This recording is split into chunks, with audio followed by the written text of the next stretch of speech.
So yeah, so it's hard to there are certainly very fine teachers around. But nowadays you go to an institute and you learn yoga and you get a diploma, 6 months of diploma, and then you can go and teach other people yoga and so on. And that's not really how the teachings are. It's something very, it's to really, the teachings is really to get to the depths of your soul. It's not something that come very quickly. It's layers and layers and layers of things that have to be resolved. And what it really is that you have to give up your ego, your image of yourself, your idea of who you are, that thing, and you have to try to find out that who you really, really are.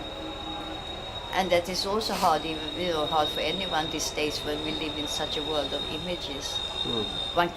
Everybody creates their own image, and to try to descale that image is quite tough. You have to surrender.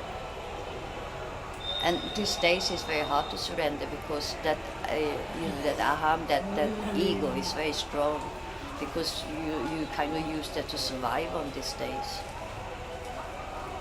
Bigger the ego, the bigger is your chance of survival in a sense. So it's very, very, very hard wait now. I see, here at Kumbh Mela, young guys, getting initiated, and I wish them my heart from sort of mother point of view. That wow, tough way they've chosen these days. You feel it's tougher now than it was? Yes, absolutely, because of all these attractions and all these desires, all these lurking things around, Tougher for them to stay on the right path. Yes, much tougher. Much tougher. Tough to even find a guru that's even staying on the right path. Yeah, I think so too.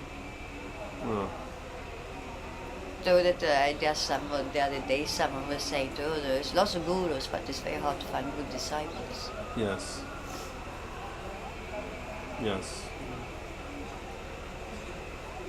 And tell us how you happened to meet your guru.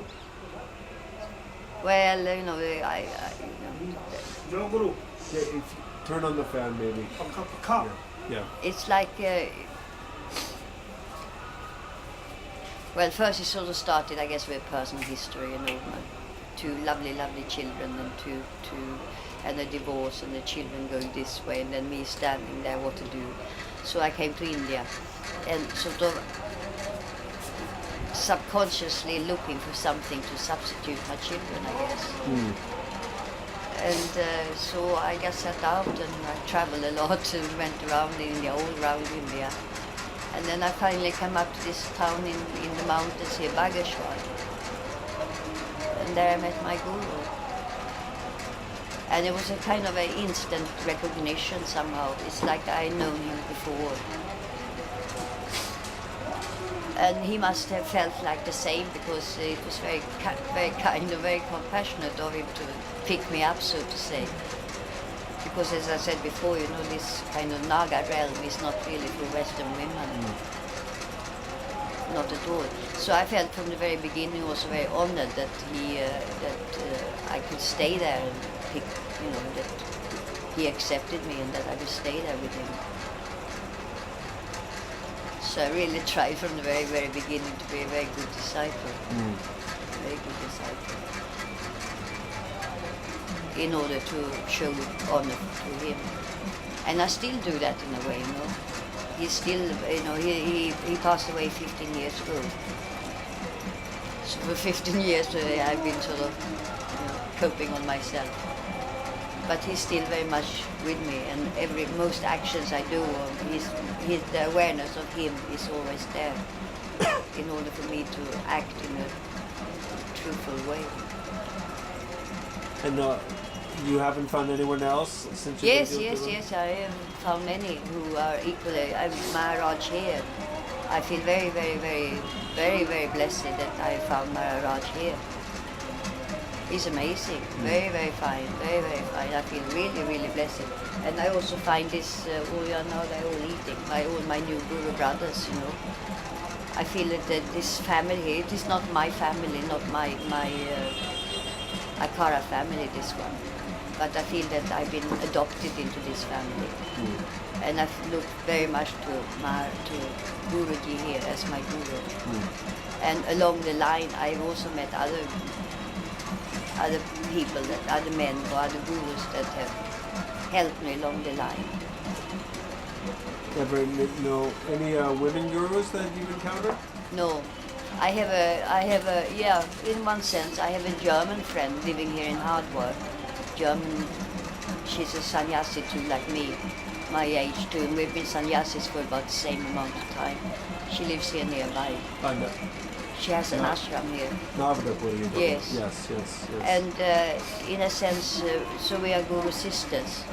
But also, I will say that she's like my elder sister. Yeah.